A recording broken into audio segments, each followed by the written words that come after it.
Dear friends, this is Pastor Jenny. Today is day four of getting healthier and happy with me, and I'm super excited. Thank you to so many of you that have sent me personal messages telling me that you really like the series, that I should keep it going. I am going to keep it going, and I have very selfish reasons to keep it going. Not only is it helping you guys, it's helping me.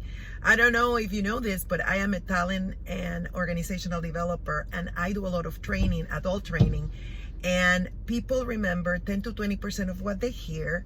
They remember a little bit more if they hear it and if they talk.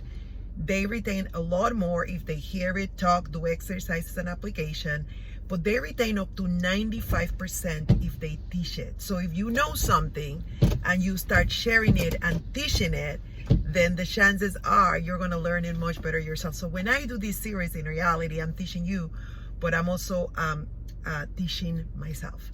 And I promised you today that I was going to talk about frequency of eating. And I've also promised you that in this series, we're going to spend a lot of time in nutrition, because 65 to 70% of your success in any type of weight loss or maintaining a healthy weight is going to reside on food, not on exercise. It's a lot easier to put on weight with what you eat, and exercise you'll never be able to keep up via exercise unless you live in a gym all the time. But if you are like me and you have a regular job and you have children and you have a lot of other things to do in your life, you can't spend all that time at the gym. So there's no way that what you put in your mouth can compete with the exercise, and it's hard to keep that balance, right? And so if you are new to this family, welcome. This is Life with Jenny McIntyre. We do life together, and my name is Jenny McIntyre. This is why it's called Life with Jenny McIntyre. Please hit subscribe, like, share this video. I have other videos in this series, and I am going to put the link to the complete series in the description so you can access all the videos that we've recorded so far. But this is day number 4, and today we're going to talk about frequency of eating. And in order to talk about frequency of eating, I want to talk about another hormone, which is called insulin. And before I continue, I want to say what I always say when I do one of these videos, that I am not a doctor. I am not a medical professional. I am a woman, a 52-year-old woman who is living an amazing life right now, and I'm healthier than I was when I was in my 30s. In the last probably 2 years ago, I completed a period of 5 years in which I lost 145 pounds, and I've been able to keep those pounds off, minus a few gains here and there, but I've been able to mostly keep them off for the last 2 years. Well, it took me 5 years to lose all that weight. And how did I lose all that weight? I started eating less. Now, for those of you that are listening and are going, oh, did you have to go there? Yes, I had to go there. Because as I told you guys yesterday, I was very deprived from food growing up and up to my age 30. And then I came to the United States and I started eating to deal with depression, to deal with the fact that I was homesick, that I missed my family, my country, Panama, that I was 3,000 miles away, that I was married to a white guy and people look funny at me because I was black and he was white. I mean, you name it, right? And so I started eating more. And it's a very logical conclusion that I went from being really skinny and really fit, from gaining weight and gaining weight and gaining weight and gaining weight, until one day I couldn't recognize anymore who I was when I look in the mirror. And yesterday we dealt with why sometimes we have food addiction, but today we're dealing with the fact that if we are really serious about taking control of our health, our weight, or maintaining a healthy weight, we need to realize that the more we eat, the more weight we gain. Now, it's not that simple, and this is where insulin comes. And although I'm not a doctor, I have read and I follow a lot of doctors. One of my favorite doctors of all time is Dr. Jason Fung. Dr. Jason Fung is a nephrologist. He works with patients with kidney problems. And one of the things that he discovered is that insulin is produced every time we eat.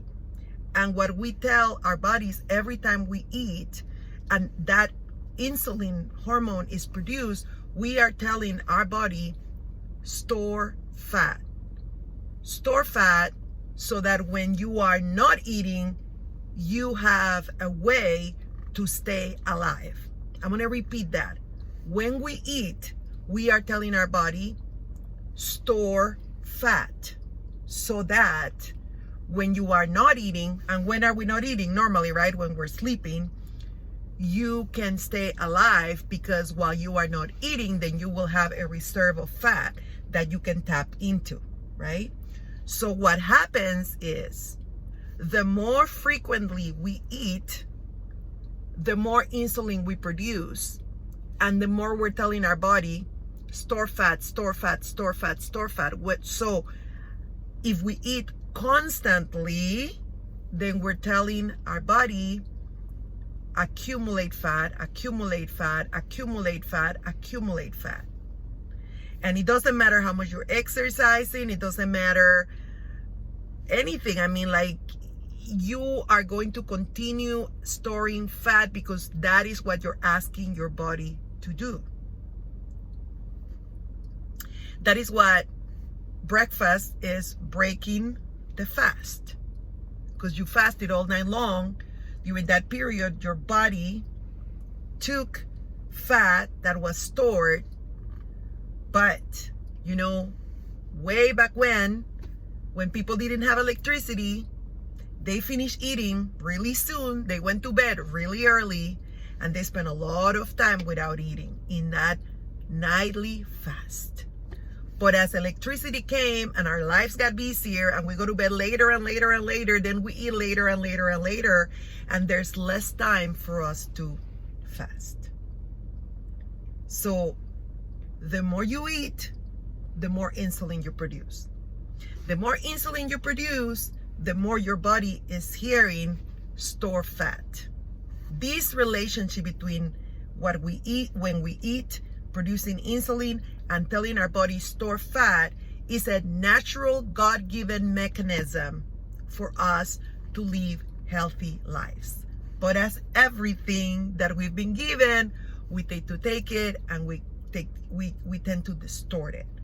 But today is the beginning of a new day where you and I are going to start paying attention to when we eat and how often we eat, because now we are having knowledge. My favorite book, the Bible, says, my people perish for lack of knowledge. And our society is perishing for lack of knowledge. So the next time you feel like eating, I want you to ask yourself, am I really hungry?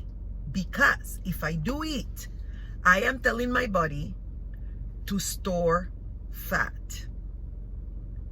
And if I'm not really hungry and I don't need to store any more fat, then what I'm doing is I'm adding insult to injury by adding more fat to the fat that's already accumulated and that I'm not tapping into, because I don't stay long enough in between meals without eating. So I'm going to leave that here, because I want to take us slowly but surely into this. So what I want you to take from this today is, every time you eat, you release the insulin hormone. And that insulin hormone is telling your body, store fat, so that when you're not eating, you can tap into the reserves of that fat. But when we eat frequently, when we eat constantly, we are not giving our body enough time to tap into those fat reserves. And then when we start eating, we start accumulating more fat and putting fat upon fat upon fat. Tomorrow, we'll continue talking about nutrition. But today, I want you to put together what we discussed yesterday. Why do I eat? Food addiction. Do I eat because I like it, or do I eat because it's a necessity? Do I have a good balance? And now I want you to put that together with, every time I eat, I'm telling my body, store fat. And the more insulin the more often I eat, the more insulin I produce. And the more insulin I produce, the more fat I accumulate. Maybe, like me, if every time you're hungry, you think, okay, hold on, I'm about to tell my body to store fat, maybe that can give you the motivation to stop on that. This was Pastor Jenny. See you tomorrow. This was day number 4 of getting healthier and happier in 30 days.